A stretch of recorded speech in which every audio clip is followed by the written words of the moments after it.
በስመ አብ ወወልድ ወመንፈስ ቅዱስ አሐዱ አምላክ አሜን። ሰላም እግዚአብሔር ከሁላችን ጋር ይሁን።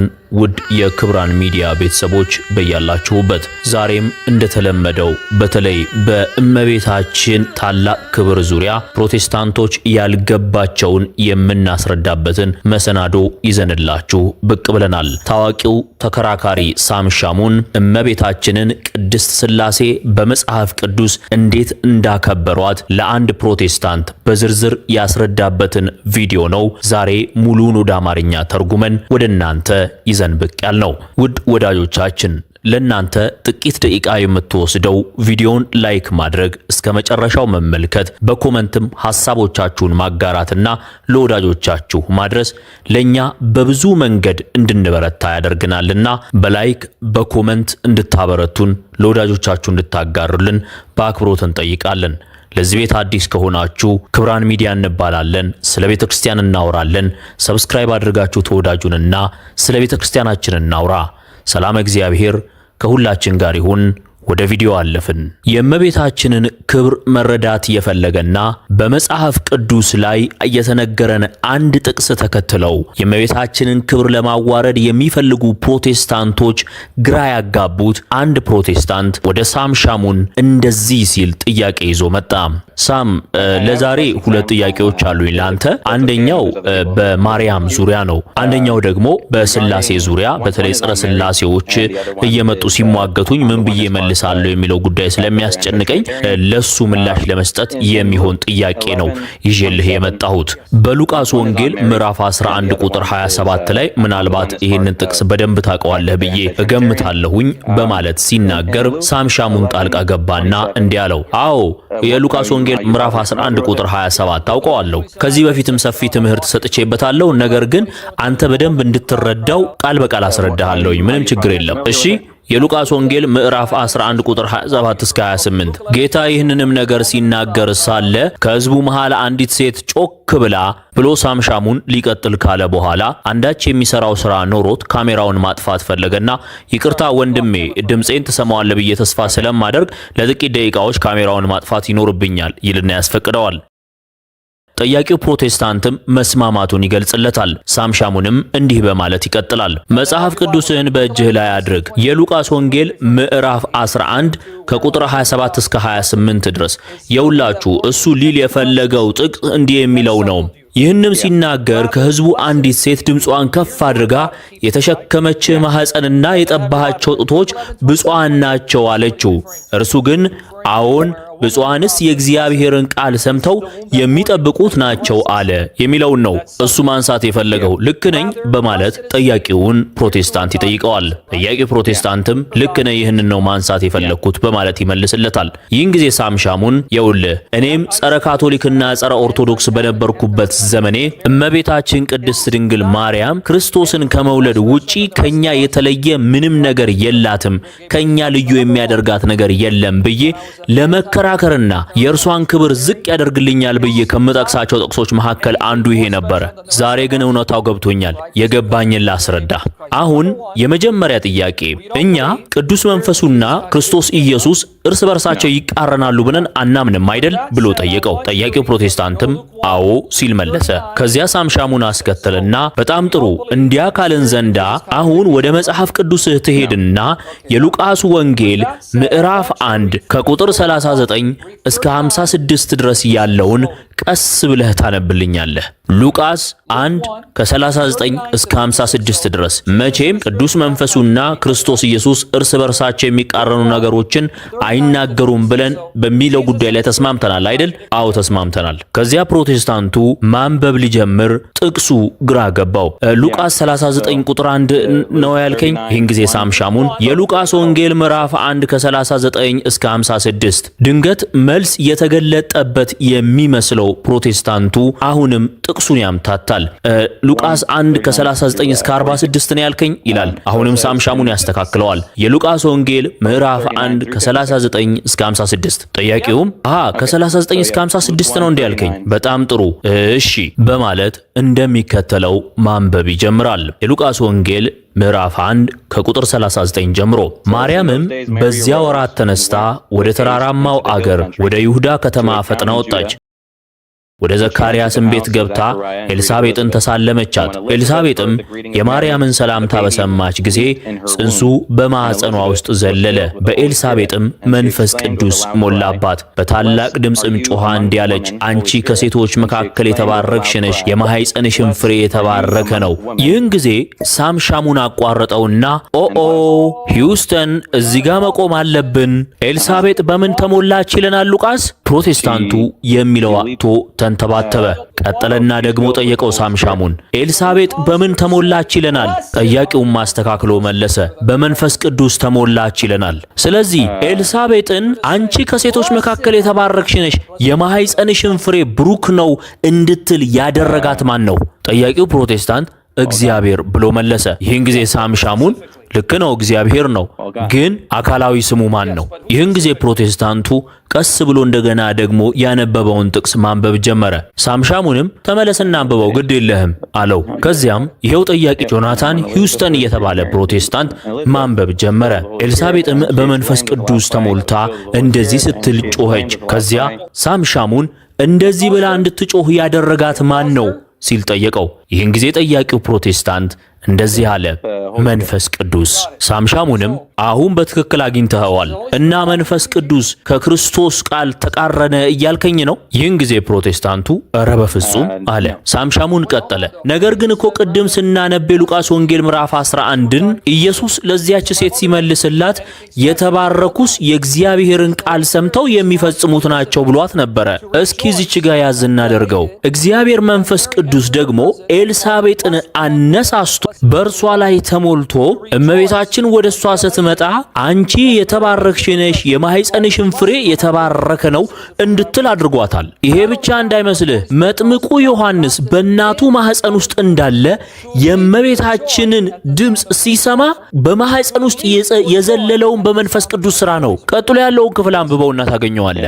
የቀረውን ክፍል አንብበው ይለዋል። ይህን ጊዜ ጠያቂው ጆናታን ሂውስተን እንዲህ ብሎ ማንበብ ይጀምራል። እሺ ከቁጥር 43 ጀምሬ ሳነበው ደግሞ የጌታዬ እናት ወደ እኔ ትመጣ ዘንድ እንዴት ይሆንልኛል? እነሆ የሰላምታሽን ድምፅ በጆሮዬ በመጣ ጊዜ ጽንሱ በማኅፀኔ በደስታ ዘለዋልና ከጌታ የተነገረላትን ቃል ይፈጸማልና ያመነች ብፅዕት ናት።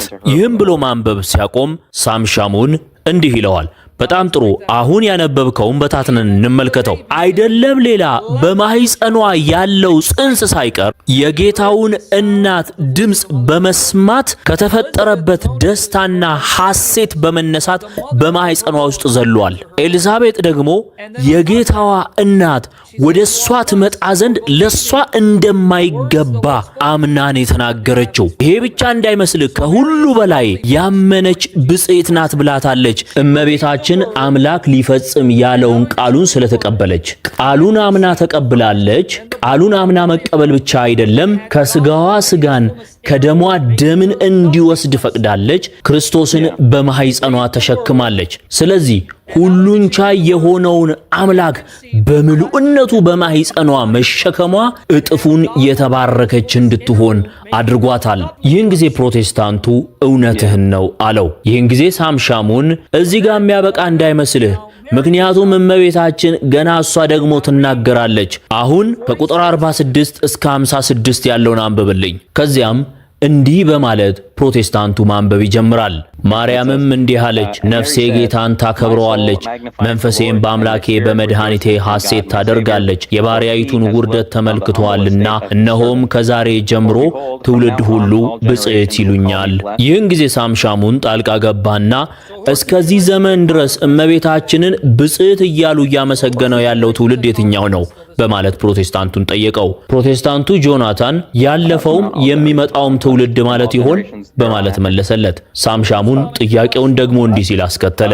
ታዲያ አሁን ድረስ እመቤታችንን ብፅዕት እያለ እያመሰገናት የሚገኘው ማን ነው? መቼ ነው ለመጨረሻ ጊዜ ፕሮቴስታንቶች እመቤታችንን ብፅዕት ሲሉ የሰማኸው? አሁንም ፕሮቴስታንቱ ጥያቄው አልገባውም መሰል እንዲህ ሲል መለሰ። እኛን ለማለት ይሆን በዚህ ዘመን ያለነውን ትውልድ? አሁንም ሳም ሻሞን ጥያቄውን ጠየቀ። አዎ እዚህ ድረስ ያለውን እስከ መጨረሻው ዘመን ድረስ ያለውን ሁሉም ትውልድ ነው ያመሰግነኛል ያለችው። ታዲያ የትኛው ትውልድ ነው የሚያመሰግናት በዚህ ዘመን? የትኛው ትውልድ ነው እመቤታችን በድህነታችን ውስጥ ያላትን ቁልፍ ሚና ጠቅሶ ዕውቅና የሚሰጣት የሚያመሰግናት ማን ነው? አሁን ጥያቄው የተገለጠለት ይመስላል ፕሮቴስታንቱ። አሃ እንደዛ ነው እንዴ የምትለኝ? እስካሁን ጊዜ ድረስ ኦርቶዶክሶችና ካቶሊኮች ናቸዋ በማለት ይመልስለታል። ይህንን ጊዜ ሳም ሻሙን ታዲያ ኦርቶዶክሶችና ካቶሊኮች እመቤታችን ትውልድ ሁሉ ያመሰግነኛል ብላ የተናገረችውን ትንቢት እየፈጸሙ ነው ማለት ነው በማለት ጠየቀው። ፕሮቴስታንቱ ጆናታንም አዎ አሁን ባነበብኩት መሰረት የምርም ትንቢቱን እያሟሉ ነው የሚገኙት። ሳም ሻሙን ጥያቄውን አልጨረሰም። ታዲያ በየትኛው መንፈስ ነው አሁን ድረስ እያመሰገኗት የሚገኘው በማለት ጥያቄውን አሰለሰ።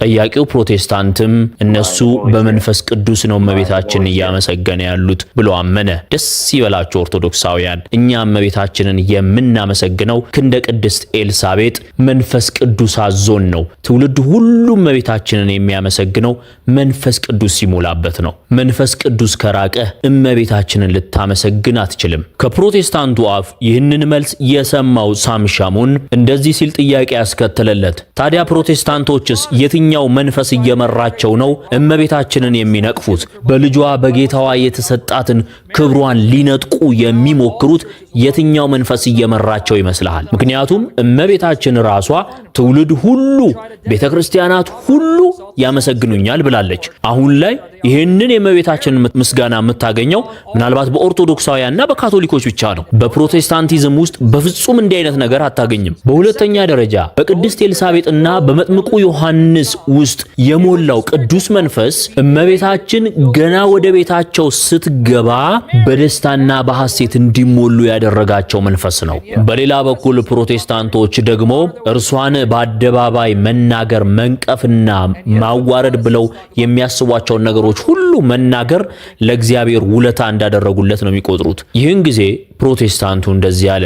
እውነትህን ነው። እኔ የሉቃስ ወንጌል ላይ ያለውን ክፍል ሳነበው ብዙ ጊዜ በዛ መንገድ ነበር የምረዳው። ነገር ግን ወንጌልን ደጋግመህ በንጹህ ልብ ስታነበው አሁን እንደምትለኝ አይነት የሚገርም መገለጥ ጭንቅላቱ ውስጥ እንደሚፈጠር ነው የተረዳሁት። ይህን ጊዜ ሳም ሻሙን አውራጣቱን ትክክል ነህ በሚል አይነት ምልክት ለጆናታን ካሳየው በኋላ እንደዚህ ሲል ቀጠለ። ስለዚህ ጌታ ኢየሱስ ሉቃስ ወንጌል ምዕራፍ 11 ላይ ሊል የፈለገው ይሄንን ነው። ጌታ ኢየሱስ ፕሮቴስታንቶች እንደሚሉት በሉቃስ ወንጌል ምዕራፍ 11 ላይ ያለው ንግግሩ የእናቱን ቅድስናና የተባረከች መሆን ያቃለለበት አይደለም። ከዚያ ይልቅ ሊል የፈለገው በአካል መወለድ ብቻውን ትርጉም የለውም።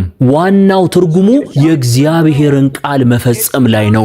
ይህንንም በምሳሌ ሲያስረዳ ለምሳሌ እኔ እናንተ ከአንድ እናት የተወለድን ወንድማማች ብንሆንና የእግዚአብሔርን ፈቃድ ማታደርግ ብትሆን፣ ነገር ግን ሌላ እንግዳ የእግዚአብሔርን ፈቃድ የሚያደርግ ሰው ቢኖር የእውነት ወንድሜ እሱ ነው፣ የእውነት ወንድሙ እኔ ነኝ። እኛ የተባረክን እንባላለን፣ ብፁዓን እንባላለን። አንተ ግን የእግዚአብሔርን ቃል ስላልፈጸምክ ብፁዕ አትባልም። ስለዚህ የእግዚአብሔርን ቃል የሚጠብቀው ነው አሁን ዋጋ የሚሰጠው። አብርሃም አባታችን ነው ልትል ትችላለህ። እስማኤልም ልክ እንዳንተ አብርሃም አባቴ ነው ይላል።